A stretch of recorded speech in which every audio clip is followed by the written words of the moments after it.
right? No, not yet. Okay. Okay, good. I see it now. All right, we've got folks joining. Great. Welcome, folks. I see a familiar name. Hi, Cindy. Cindy is one of my Mom Power facilitators. Great. Welcome, y'all. Christina, thanks for joining. Hi, Ashley. Joanna, Leslie, Mackenzie. Welcome. Like we need like a little music just to get us I know. Welcome to our webinar. Welcome, welcome. Something about Friday. You know, it is Friday. Well, there is a song about Friday, Lisa. I know. My kids get so mad at me when I sing that. It's hard not to. We'll give folks just another moment to join. Lisa, I don't see your slides. Did you want those up right now? Do you want me to go ahead and throw it up? Yeah. Okay. Maybe. Be a good backdrop. Yeah, just so folks know they've joined the right place. True. And is that good? Lovely. You can see it. Lets folks know they are in the survival mode, parenting in the time of COVID webinar.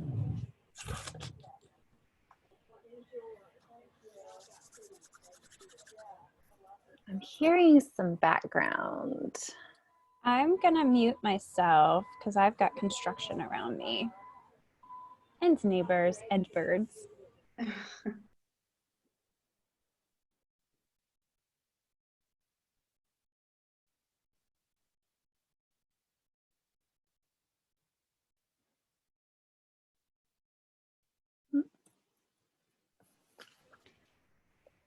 Welcome, folks. We're giving everyone just a moment to join and we'll get started in about 30 seconds.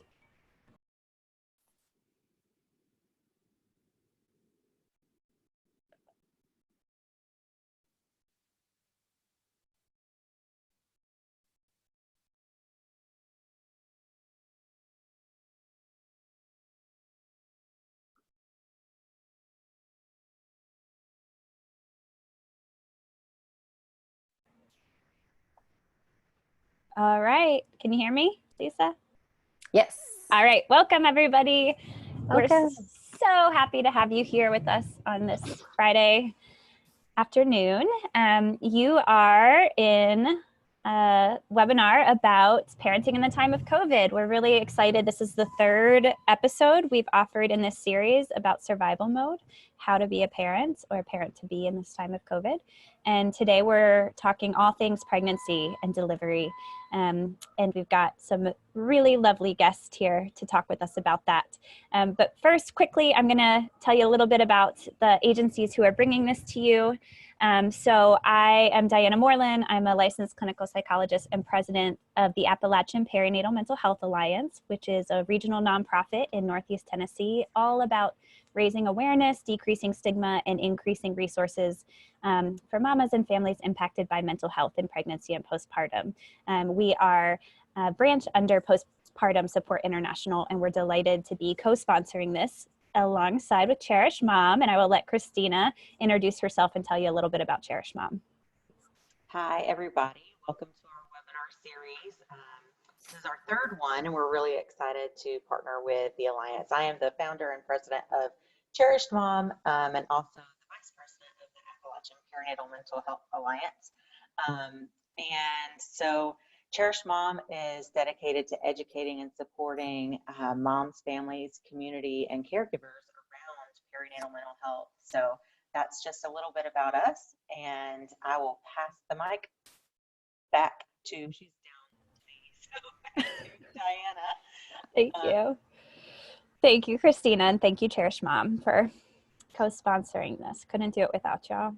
So how to participate in today's webinar. We hope you will participate. It'll be more fun and enjoyable if you ask questions and put comments in the chat box. So there's a chat box. Put your questions, put your comments, put your answers over there. Also, there's a raise your hand option. If you'd like to talk, you're all muted right now, but if you'd like to talk, we'd love to hear your voice. You raise your hand and we can unmute you. There's an option in your chat box that allows you to just message the panelist or allows you to message the panelists and attendees. That latter option, panelists and attendees, will let everyone see. So we encourage you to choose that so everyone can see, but if you just want to message those of us here that you see, that's the panelist option. And don't worry if you get it wrong. Just try to participate however you can. Raise your hand, chat in the chat box, do whatever you need to do to engage. We really hope to hear from you today. And just letting everyone know this is being recorded. In terms of our guidelines for today's webinars, we just ask that you be kind to yourselves, you be kind to others, and participate if you can. Great. And Thank you, Diane. Yeah, thank you, Lisa. So I'm so excited that we have Lisa here with us today. I will let her introduce herself, but I just want to say thank you, Lisa, for joining us to talk about pregnancy in this time of COVID. And please tell us a little bit about yourself.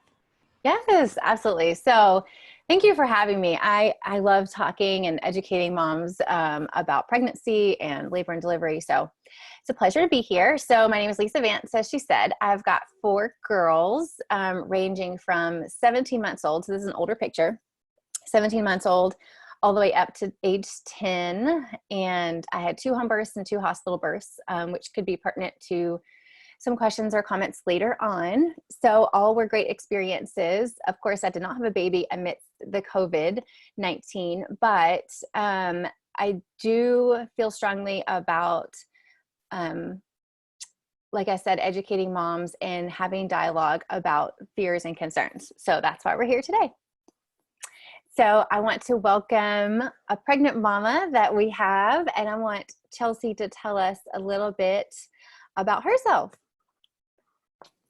Hi, everybody. My name is Chelsea. I am 37 weeks pregnant today. This is my first time being pregnant. And my husband and I recently relocated from Brooklyn, New York to come to Johnson City to hopefully have a less chaotic and less stressful birthing experience. And the more I look back on it, I think we definitely made the right choice getting out of New York City when we did, which was Friday the 13th, about a month ago.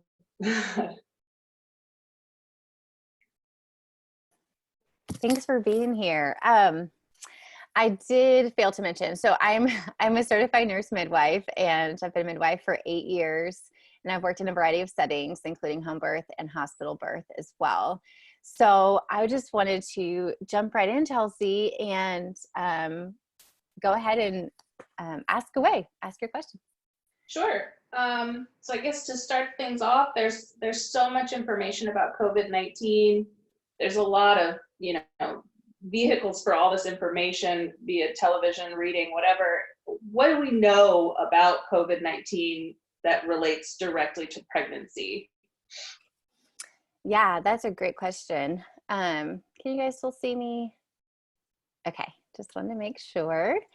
So what we do know is that pregnant women are just as susceptible as the general population. So thankfully, we have not seen an uprise in pregnant women getting this virus, which is great. There's no apparent transference to utero, which basically means that they have not found that the baby, while growing in utero, is contracting this from positive moms. There's also a very low impact on pregnancy complications. So preliminarily, of course, they're still doing research on this. And since we don't have a lot of COVID positive mothers to research, but they are finding that there's no increased risk of miscarriage, no increased risk of stillbirth, and a very weak association with preterm labor. I think it's often hard to know what sends a mom into preterm labor. So they're finding just a kind of a weak association with that. So all those fears can be kind of relieved of there is no direct correlation that we know of course. Like again, they're constantly researching the best they can amidst all this. And I think it's important that we have patience and grace with that and waiting to see what kind of things they come out with. A few other things we know is that COVID-19 is not detected in breast milk, which is great. And so it is still encouraged for moms to give their baby breast milk. What is controversial right now is whether or not the mom should be actively holding her baby and breastfeeding if she's COVID-19 positive. So that is something that unfortunately is still debated right now. We do know breast milk is important for antibodies for the baby and for all things, you know, whether it be flu or anything like that. The breast milk has all those properties. So if a mom were to contract this at home, let's say after delivery, and is concerned, she should definitely continue breastfeeding because the baby's going to get the antibodies that she's producing. We do know that asymptomatic people, whether it's like family visitors you have over, can still shed that virus unknowingly. So it is still important to keep good precaution. Mamas who have diabetes or respiratory issues anyway, like asthma, could be a little bit more susceptible just by nature, since it's like a, you know, respiratory virus. So there's still a lot we don't know. And that's the biggest thing is, you know, there's a lot we're, like I said, they're still trying to research. And so hanging in there, kind of watching for updates. That's great. That's a lot of kind of positive information in there too, to like just kind of not be so afraid of, you know. But knowing all of that, like what kind of questions should we be asking our care providers, in addition to what information should we be volunteering up when we go in for visits? Yeah, that's a great point. I guess I want to hit on really quickly.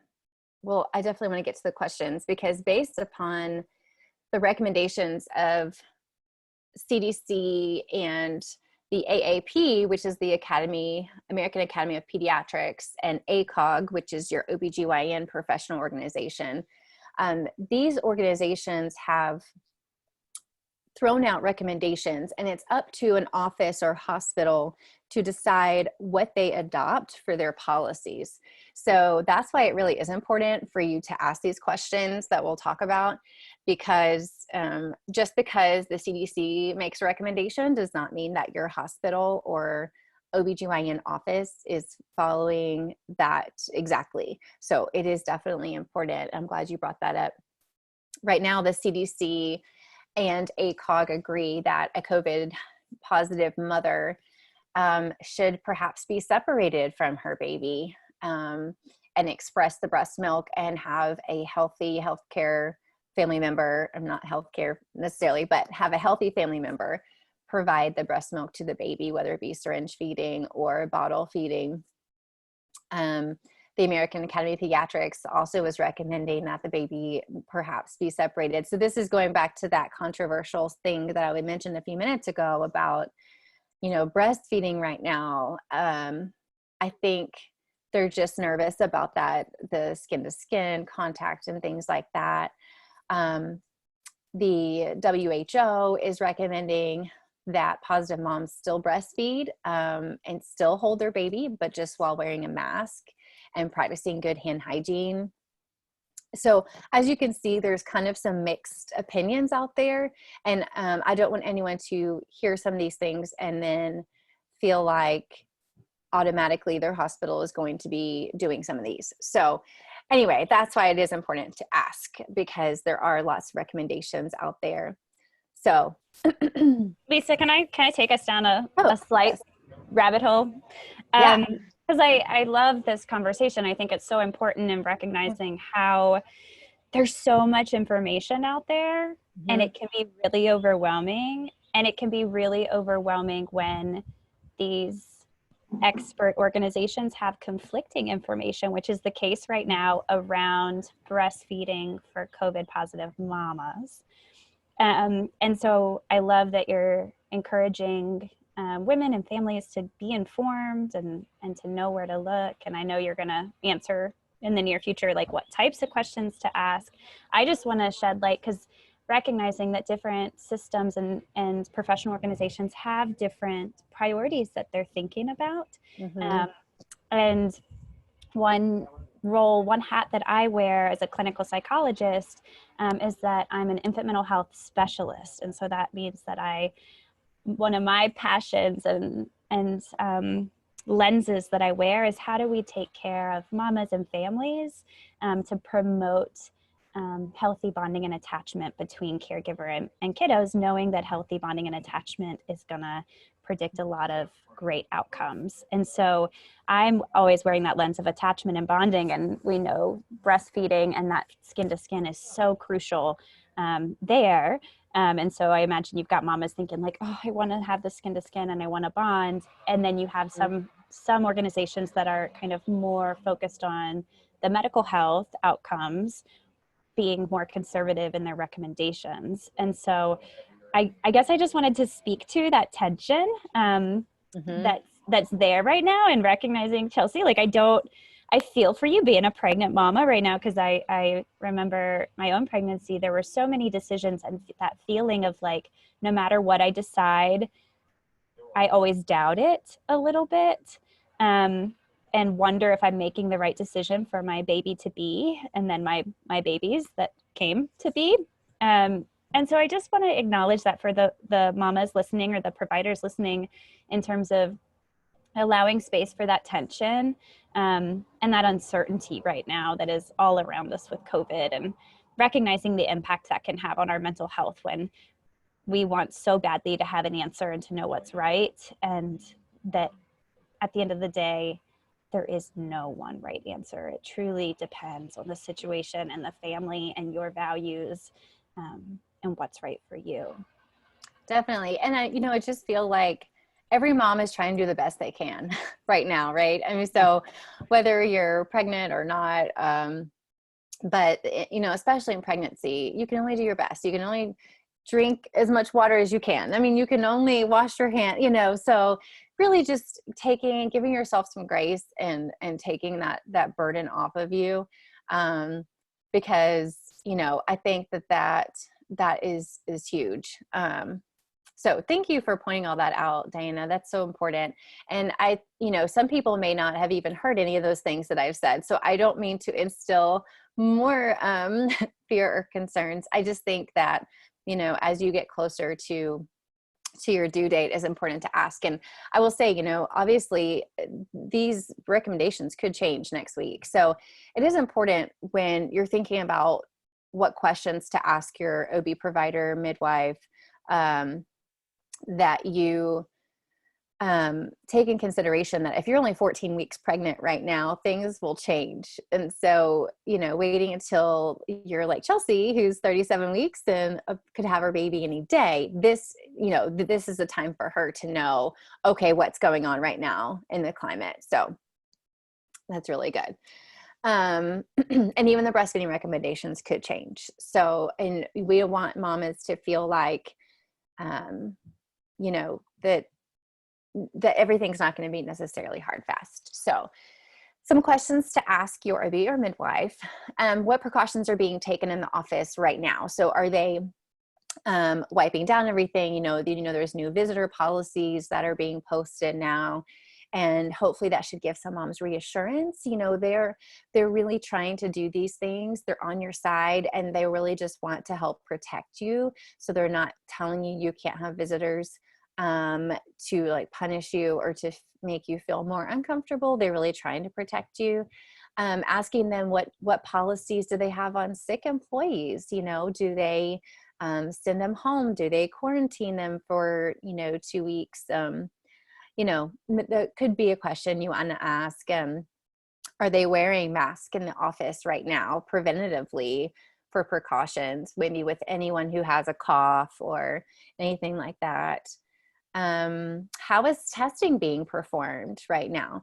Does the practice have the rapid testing yet? I know this area, we are trying to get more rapid tests, but I don't believe the offices have them currently, but that's a good question to ask.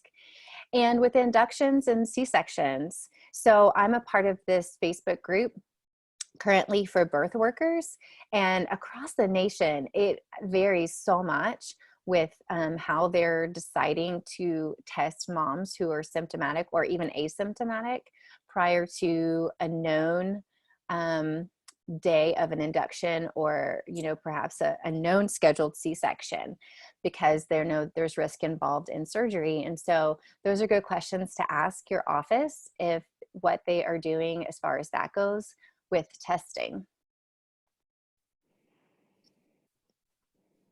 Great. Those are some really good notes to add on. And then what about like the hospital? Yeah. Same question more. Yeah, that's great.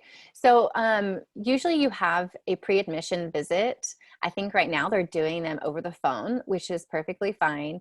But there are some questions that you could ask to make sure that you are up to date with the most current information that your hospital is doing. So for instance, the visitor policy, I think could be changing even on a weekly basis right now. So it was, there's many options all the way from, two providers to, support people to maybe one. So it is important to ask that. I'll just remind you too that, during flu season, they even limit visitors in the hospital. So that is not unusual for women to have limited visitors with something like this going on. And so the hospital is very prepared for that. And of course, again, they're looking out for you and keeping you guys safe. So another question to ask the hospital would definitely be separation of mom and baby. What are they doing? Are they following those 6 feet separation guidelines? Can the baby still be in the room? Those are definitely things that you would want to know. Breastfeeding support. Unfortunately, right now, I think breastfeeding support could be kind of limited in the hospital. And so you want to ask how your nurses are prepared to help handle breastfeeding support, and or what are the resources for outpatient, which we actually can help you guys with that as well. After this presentation, we can help you with that.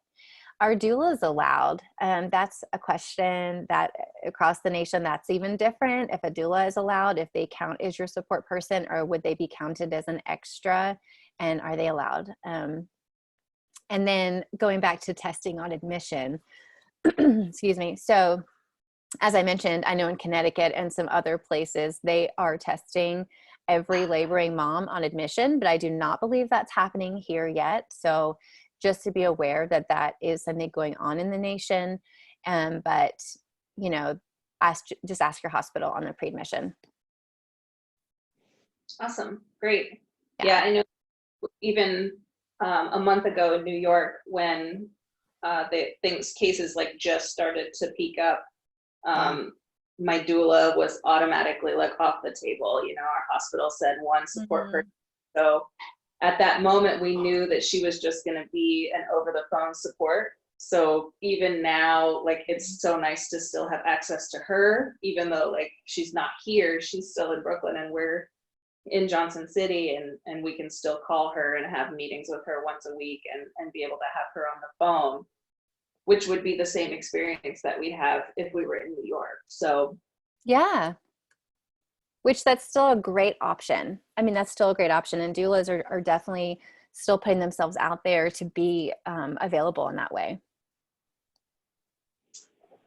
So kind of switching gears a little bit to like day-to-day routines. I mean, so much has changed just with like the pre-registration for the hospital was over the phone rather than going to visit. But like also, like we can't go to the grocery store as often as we used to, or, we have to kind of navigate all of these changes. Do you have any recommendations or kind of thoughts on how to sort of transition into a new routine? Yeah, I think that's a great question. I know with the prenatal visits, people having to kind of limit the visitors they're bringing in, and they can't bring their other children in. And so just kind of navigating that. And I think it's okay to speak up and say, I'm kind of scared. I wish I had my support person with me. And usually the staff is more than willing to help you and stand with you, wait with you, especially when it comes to like an ultrasound, if you can't have anybody back there. So I just think it's good to speak up for yourself and ask to have someone just wait with you. I know the nurses are more than willing to do that.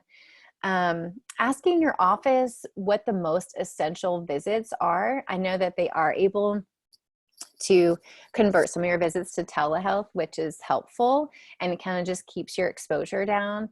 So asking which ones you absolutely need to come in for versus, which ones you can maybe just do virtually. And then of course the grocery store, you've got your pickups. Grocery stores are doing pickups. You can, of course, the recommendation is now to wear a mask, and I would encourage all pregnant women to wear a mask if you were to go in a grocery store, using hand sanitizer, proper hand washing precautions, and go in, still get what you need. I want women to feel like thankfully, we are in a place where we do still have grocery stores. They might not have everything in stock, including toilet paper, but we do still have access to those things. And so for you feeling like you can, just throw a mask on, go in there, get what you need and leave. And I would just encourage you to still do that and feel like you can do that. And then preparing meals ahead of time. So I think, Diana, we had talked about this a little bit, but this is a great time, since maybe we are going to the grocery store less, to go ahead and prepare some meals ahead of time and freeze them. And I would recommend that for all moms, even before COVID-19 happened. But it's just a great time to maybe think ahead on that. And if anyone did still want to bring you meals, then they could still leave them at your doorstep. I know plenty of people still doing that, so not to be scared. And of course, we know that COVID-19 does, I think once food is heated to 350 or something like that, it's killed off. So Diana, you might know that better than me, but no, something like that. I can Google it. Okay. But we do know that once food is heated up, that it kills off that. So if anyone, I don't want anyone to have fears of helping new moms, to still take them meals. I think that moms still need that. And I don't want you to fear, because of this, I probably shouldn't go and drop off a meal. That's not the case. Those mamas still want meals. So yes, I just dropped off a meal train meal for one of our Alliance founders. Matthew had his little baby, and I just dropped it off. He was outside, and I dropped it off 7 or more feet away from him, and he got it, and it just felt nice to be able to do something for a family with a little baby. Lisa, your answers are making me kind of wonder what it's been like for Chelsea. Chelsea, I'm curious, now that you're in quarantine and you're also in a new space, if you've found any routines helpful, if there's any way that you're finding you can build routine when nothing feels normal. Certainly, yeah. I mean, it was definitely hard, especially, we left New York and then we were in Vermont for 3 or 4 days, staying with a friend's mom. And then, we decided that wasn't going to be safe enough. We weren't far enough away from New York. So we decided to make our way to Johnson City. And then we stopped halfway and quarantined ourselves in a Motel 6 for a week, and even that too, I had gotten so used to having the things that I wanted and needed, and we had spent so much time and money prepping the space, prepping our tiny little apartment for baby to come, and then now to kind of be on the road and living out of a suitcase You know, during that week, I think it was definitely easiest to just kind of pretend that we were on our baby moon. Yeah. And we watched a lot of TV and ate a lot of mac and cheese and ramen and, you know, just tried to get by. And then now that we're kind of settling into, you know, life here in Johnson City, we're staying with some friends and their dining room is kind of converted into a bedroom. I'm kind of just trying to pick up on what routines I could, you know, like checking the laundry every couple of days and meal planning and sort of going about what I would have in a normal week. And then also just kind of incorporating newer things to just keep me busy, you know, sewing projects and rearranging the room, normal nesting stuff, you know, my birth energy where I'm like, all these clothes need to be refolded, and you know, so I like go through the clothes again and like reorganize them in a better way.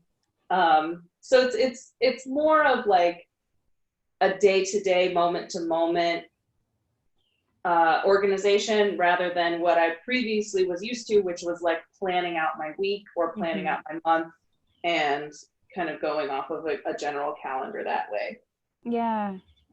It's I mean, it's a new experience and it's not a bad experience at all. And I think that like my husband and I are both learning new things about ourselves, you know, working through these different schedules and different daily plans. Thank you for sharing that. You've had such a journey, Chelsea. I need to write a book. I need to start. Was journaling very, very well, and then since this started, I like haven't been journaling very much. So I'm like, I need to get back into my journal. Yeah, document. I know I think so helpful to journal during pregnancy if that's something that feels good to you, and to journal during pregnancy during a global pandemic that's unprecedented seems like a great time to journal. It's going to be interesting to reflect on for sure. Oh my goodness.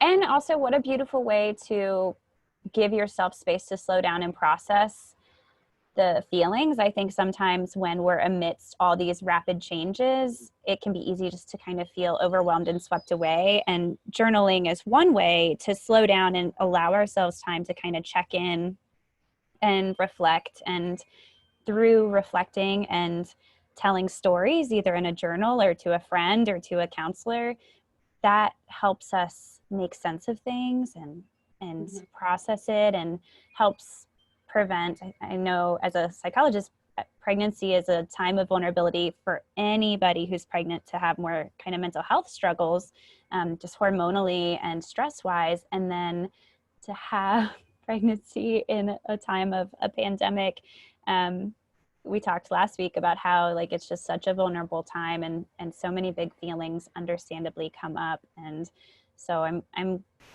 grateful for your willingness to share how you're trying to kind of find routine and find ways to process in the midst of so many changes. So thank you for sharing that. You're welcome.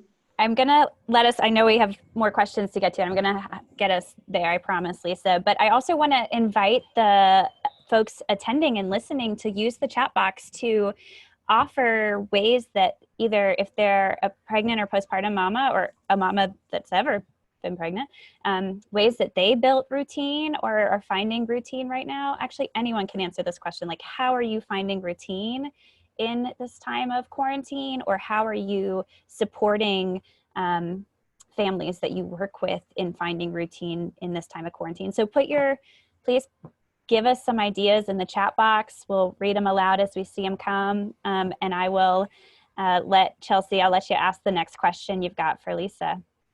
Great, thank you.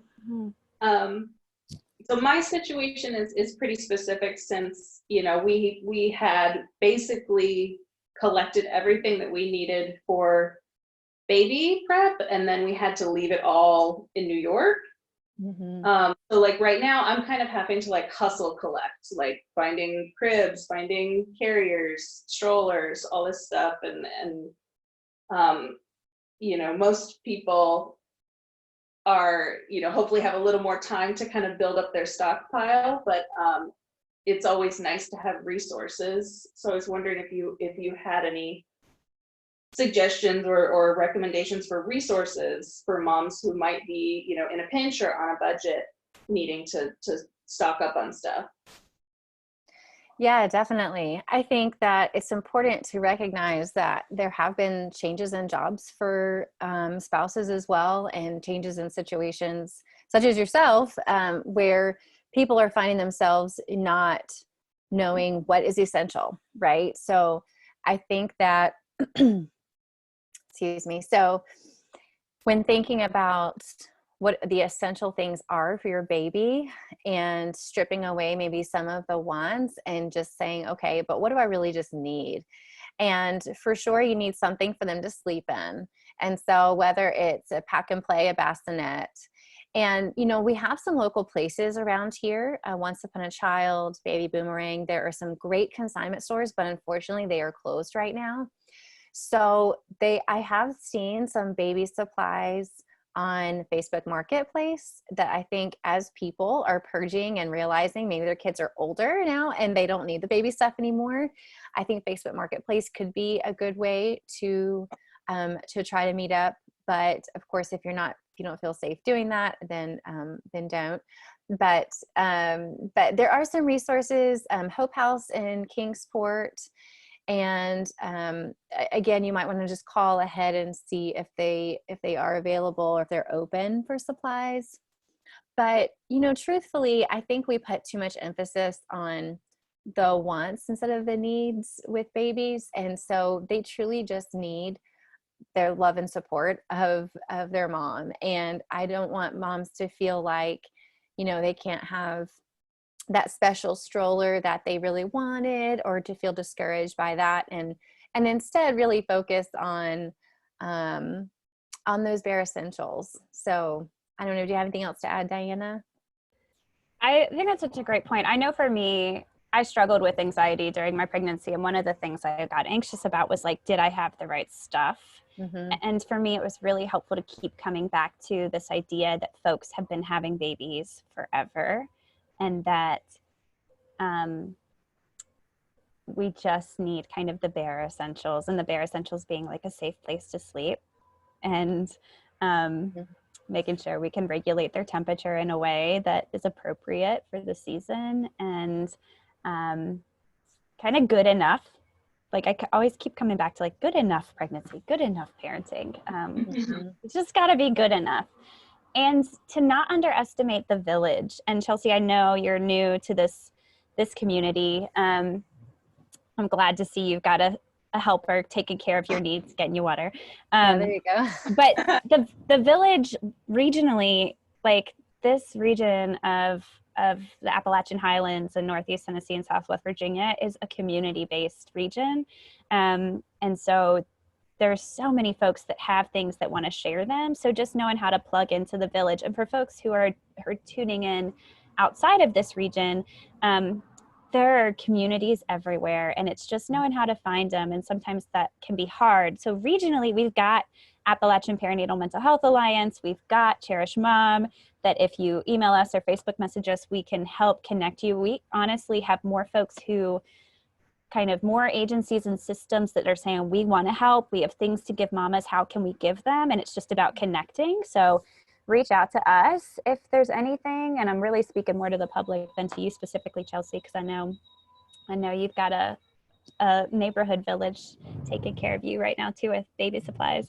But if you're not local to this area, Postpartum Support International is a wonderful national organization that does so much around pregnancy and postpartum. And one thing that they offer is kind of regional liaisons. I feel like I'm using the wrong word, but there's a warm line number where you can kind of call and ask questions, especially if you're struggling with mental health difficulties. But these folks are well plugged into the communities, and I'm imagining will also help connect you with the systems and the organizations that really want to help meet the basic needs, in addition to offering mental health support. So I think just remembering, like, it's okay to ask for what you need. It feels good for others to be able to give. I know sometimes I feel bad asking. So talking back to that mental voice we have that says, don't ask for help, it's selfish. Remembering it's not selfish, because it's ultimately for baby, and that the village feels good when they get to support others, because then it gives us permission to be supported when we need it. Yes, definitely. I'm seeing, thank you, Cindy, for commenting in the chat box. I'm seeing that Cindy is saying, with my first baby, I got everything beforehand. And what I discovered is I don't use most of it until later. First months didn't require all this stuff. It's so true. Like first few months, they truly are like sleeping, eating, and pottying. And great. Thank you for sharing that, Cindy. And then Christina has put the contact information for the Postpartum Support International Warm Line. And if you're watching on Facebook, we'll post a bunch of resources with contact information too, to help folks both locally and nationally be able to find the support they need. But just remembering you're not alone. There's a village who wants to support you, even if you haven't found that village yet. I will say one thing that might be unique to this time is the lack of wipes, baby wipes. So I don't know if you noticed that. Point. So I was just thinking about those essentials. And so diapers and wipes. So I would even offer up an alternative. So you can make cloth wipes. And so whether you're deciding to cloth diaper or not, you could still use just cloth wipes. And I can, if you want to email me after this, we're going to have my email address posted at the end, and I'm happy to send information for people on how to do that. But it's pretty simple with some fabric and fabric squares, and just being able to utilize those for your baby and washing them, and on the process of washing them and all that, I can speak to that. So just a thought, if anyone's nervous about the unavailability of baby wipes.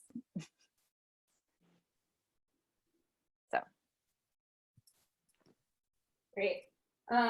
Yeah, I think that's kind of important too, is like being able to differentiate between wants and needs. Like you certainly, I mean, even, a couple of months ago when I had my baby shower before this really started to escalate. And, this is my mom's first grandbaby. It's a girl. She's like through the roof excited. And she had made me like 12 bibs that say like 1 month, 2 month, 3 month, 4 month, and I'm just like, I would have never asked for something like that. I would have never even considered it. And like, those are just those things that like, now, if it were up to me now, like that would certainly be on my like not needed list of stuff to get. So yeah, I mean, this is definitely putting a different lens on what's needed, and I'm happy to hear too that like the first 2 months you don't really need much, it's like they just need to eat and sleep, and like Diana, regulate their temperature, and they'll kind of take care of themselves and let you know what they need. So talking a little bit about labor and delivery, you've already got kind of fears out there from your expectations of what it's going to be like. And now that we have a virus that sort of scrambles up those already kind of worrisome expectations, what kind of advice would you tell, a first-time mom or somebody who's about to go into labor during this time? Yeah, that's a great question. So, I think, as I kind of mentioned with any childbirth class, discussing your fears is a great thing to be honest with yourself about and be honest with your support person. So whether or not COVID was even an issue, I would always get moms to talk about their fears. So I still think pregnant women still have fears of labor and delivery apart from COVID. And so I think it's important to still acknowledge those fears and feel comfortable talking about those as well. Some people still fear C-section, or they fear, complications with the baby at delivery. And those are all very valid. And I think it's important to talk about those things. And that way, the more you talk about it, the more that you kind of, it's lifted off your shoulders, and you kind of can let that go. So if we continue to bottle up all the fears and anxieties, then it's actually just gonna to cause more panic maybe at delivery. And I just think it's important to talk about. Also just in the hospital itself. So let's say maybe you don't have any fears going into it, but then you suddenly realize once you're there that you do have a fear. Ask your nurse, ask any of the workers there. Just continue to be in open communication, because I think that's so important. If you do have a doula that you can call in that moment, I think that is key. I think sometimes we don't even realize how we're going to experience labor and all the fears and things that could come up. And so having access to someone that you can call is very helpful. So I think that just being able to voice those concerns, and just, truly what I tell moms anyway, and labor is letting go of control. It is the hardest thing to let go of control. Having a baby is, you don't know the course of your labor. We have a textbook, and most labors do not go based on textbook. And so just really being able to kind of let go and say, you know what, I'm in good hands. This hospital, like, they're protecting me because they're not allowing a bunch of visitors in, and that's all we can do here, So I hope that's helpful a little bit. I'm seeing a comment in the text box. Cindy is suggesting communicate with your partner now. There will be a time during labor and delivery where you may not be able to verbalize your wants, and your partner knowing what your absolutes are is reassuring. So kind of preparing for there being a possibility when you aren't able to communicate, and knowing you've got a support person there who knows your absolute wants and needs. Definitely. Yeah. Communicating ahead of time. Absolutely. Yeah. Thank you, Cindy. I also think it's so important to allow space for loss right now, like the loss of how you thought your pregnancy was going to go, or how you thought your delivery was going to go. Chelsea, even hearing you talk about the bibs, like the loss of getting to have the bibs be a part of the milestones. And I know it's, like you said, it's a want, it's not a need, but it's okay to feel sad that we're not getting the things we want right now because of COVID, and that this probably isn't the pregnancy and delivery that you had been planning for or thinking of. And so allowing space for feeling disappointed, feeling sad, and finding a trusted person to be able to talk about that with. Yeah. Yeah. I mean, I feel like kind of moving on to like my next question too, transitioning into that, I feel like our expectations of what birth and labor are going to be like have changed considerably. However, given me and my husband's specific situation, I feel like it really changed for the better. I mean, like, even best case scenario in New York, we would have still had like a shared recovery room and, a 40-minute drive to the hospital, whereas now we're like 10 minutes away, and labor, delivery, and recovery are all the same room. But before we decided that we were going to move, like relocate and like get out of New York City, we had considered birthing centers, or even doing like a home birth. So Lisa, I guess I wanted to see if you had an opinion about either one of those options. Yeah, it's a great question. I've actually gotten several of my pregnant friends have asked me about this, so I'm glad you brought this up.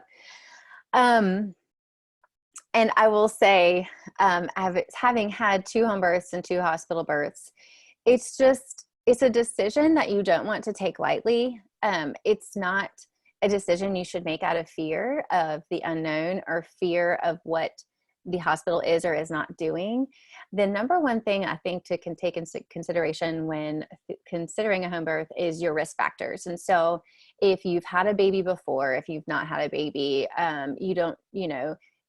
if you have high blood pressure, diabetes, there's actually a criteria that we would strongly recommend as a certified nurse midwife to follow, and whether or not you're a good candidate for a home birth. So, just a simple fact of a mom wanting that it's not always as clear cut. And so, so first and foremost, considering risk factors. And then just looking at your motivation, as I kind of said. So your motivation for the home birth, is it truly that you desire to be at home, or are you motivated in that direction because you don't want something else? Because there are things that, even such as your support person being on board with the home birth, that you need to consider. But also, the biggest thing in our area is that our home birth market is not big enough to endure a huge influx of mamas who want that. So it's tricky because we would not want to put anyone in a situation of their safety being compromised because a midwife has taken on too many clients. And, every midwife just wants to give a mama what she wants and wants to give her the birth that she wants. And so we just wouldn't want to have a midwife take on too many people, and then therefore putting herself at risk as well as the mom. So there's just a lot more to consider when you're thinking about home birth. Of course, someone, you could email me at the end and I could give you more information on that. But I just think it's good for someone to really take a step back and really asking those questions again of the hospital and the staff, because they really are taking so many extra measures with sanitizing and lots of things to protect you. And so I would want the decision to be made not out of fear, and really taking a step back and looking at all of the reasons and implications. Great. Yeah, I mean, I hadn't really considered that too, that the home birth market wasn't really such a big industry. Like, it's not necessarily something that most cities can accommodate for. So while the hospitals may be overstressed and really filled, the same thing would go for kind of like a home birth situation, to where like your midwife might have, double or triple the amount of mamas that need help in a month that she would normally only have like one or two or three. So, I mean, how do we plan for the future? Can we plan for the future? Yeah, that's tough, right? I know. I wish we had the answers. I think that just there's so much uncertainty right now that I think the biggest thing is knowing your resources and knowing when to ask for help, and reaching out if you were to become positive, immediately reaching out and knowing who you can go to. And we can actually post some resources as well on our website. We already have some on there, but I just think in the time of uncertainty, we just have to have grace again with ourselves and be ready for hospitals and lots of different things to be in flex and liquid right now, so that you have to be accommodating and ready. So what do you think, Diana? I just found myself taking a big sigh with that question, Chelsea, Mm-hmm. because it's a question we're all asking no matter like where we are at. And also thinking about how in pregnancy, it's such a time when you want answers. Like, you just want to know what it's going to be like and what to plan for and how to plan for it. It's like the time when you have the least amount of control is the time when you want it the most. And so I feel for you in asking that question. I feel for all the pregnant mamas out there right now. I feel like we just need to take a moment and send positive, calming energy to anyone navigating pregnancy in COVID. Because like Lisa said, we just don't know. It makes sense that you want to know, and we don't know. And I think, Chelsea, something you said earlier about routines, and just in the past, you'd want to plan your week, and now you're finding you're planning your day and building these small routines into your day. And I think that is kind of how we have to think about the future. Is I think historically we've gotten comfortable with planning months and years in the future, and COVID is not allowing us to do that. And so again, kind of grieving the loss of we like the feeling of, most of us like the feeling of planning, and so allowing ourselves to feel and notice what we feel when we aren't able to plan. And then trying to reframe how we define future and allowing it to be a little bit more short term than we're used to. And, you know, what is today going to look like? What is tomorrow going to look like? And something I tell myself a lot that sometimes helps and sometimes doesn't is that future Diana will be able to handle it. Like, I really want to know the answer. I really want to know what's going to happen. But when I can't know that answer, I'll just be like, in the future version of me can handle it. Or I have the resources to find help, somebody who can help me handle it. And I think that's the part, again, is like giving ourselves permission to trust the village in the moment and trust the village in the future, and normalize the discomfort that comes from not knowing. Yeah. And I would also say too, if just like with anything in pregnancy, if negative stories are impacting you, you know, negative labor stories, if watching the news is negatively impacting your mental health and making you more anxious, then I would definitely encourage you not to watch it, not to scroll Facebook, not to, you know, read the stories, because if anything that's adding to your anxiety as a pregnant mom is not going to be helpful. Staying informed is important.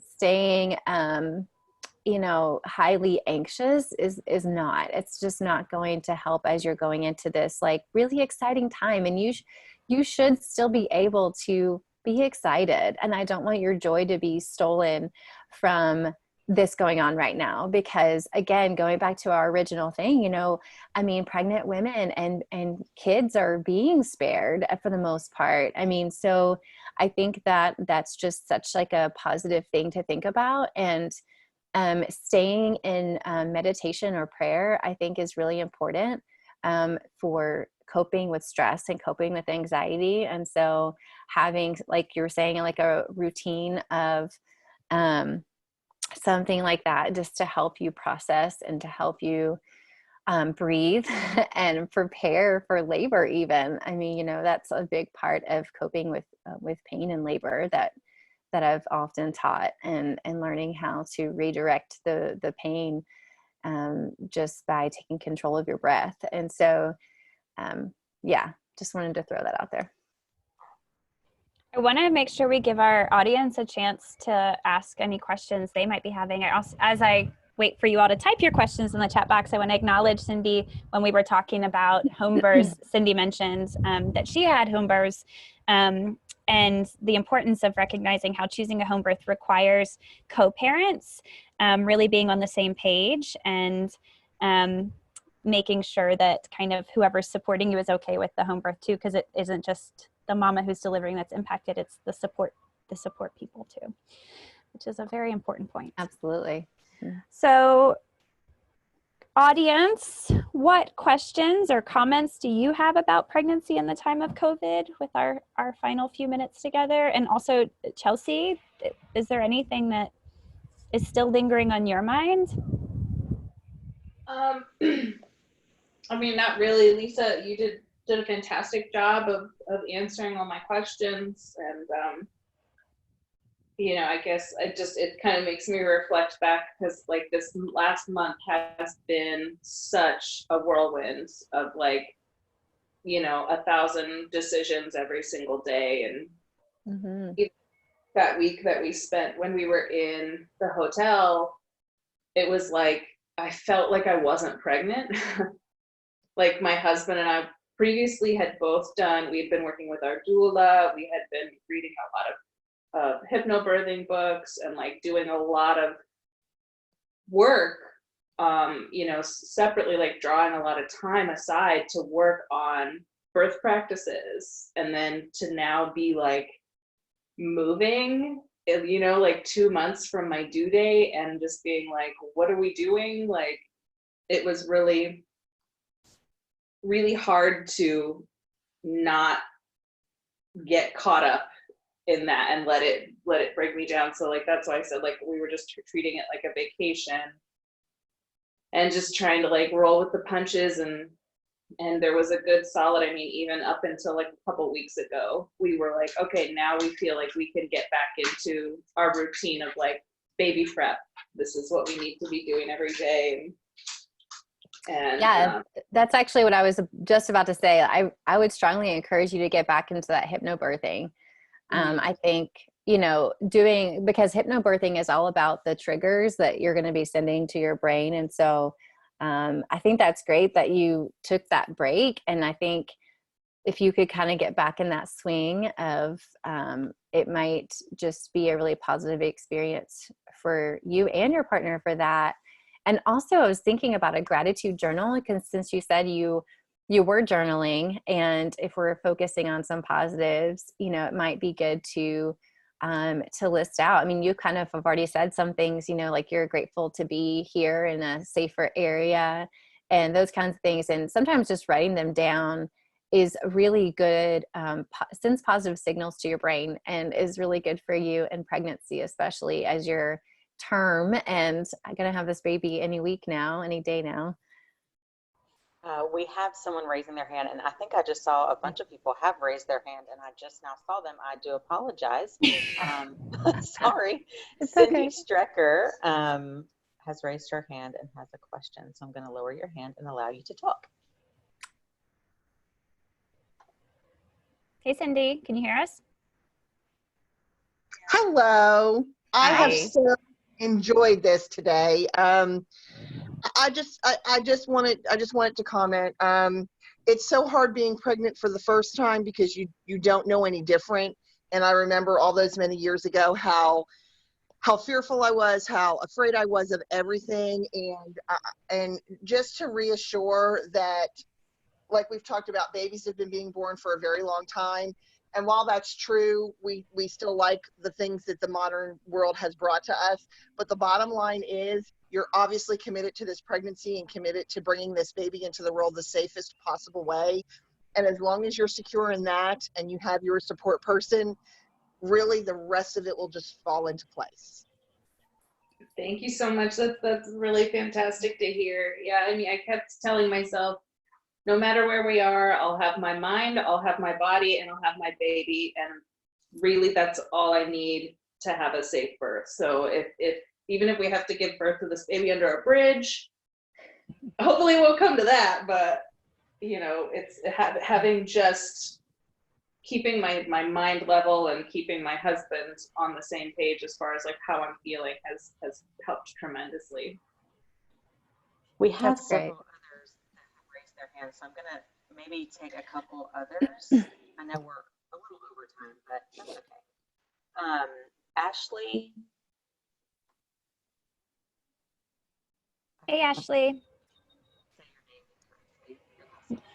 You are muted. So Ashley, you might need to unmute yourself now that Christina's let you join. Some of these may have popped off already, I'm not sure.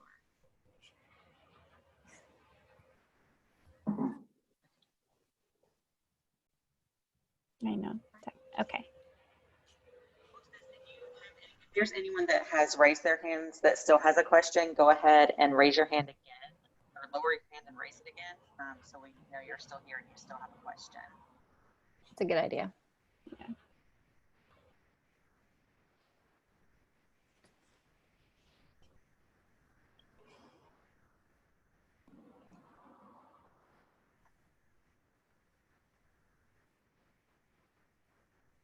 Lisa, I'm wondering,